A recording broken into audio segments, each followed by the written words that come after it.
If you have a Nissan D21 pickup truck, every now and then you need to change that PCV valve, and boy oh boy, they put this in one of the worst places ever. It's not very much fun. Most people complain about doing it, and this is where you got to go to get to it. Right there, as you can see, you need to plan on doing this while you have your oil, changing your oil, because you have to take the oil filter out of the way. And right up in there, you see those channel locks that are holding the clamp that holds that hose onto our PCV valve. That's it right there.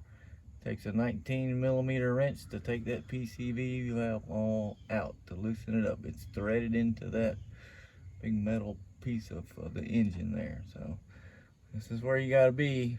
Ain't no fun. If you're scrawny enough like me, you don't have to take the tire off. You can reach up in there and do it. But this is what you gotta do. Take the oil pump filter off, excuse me.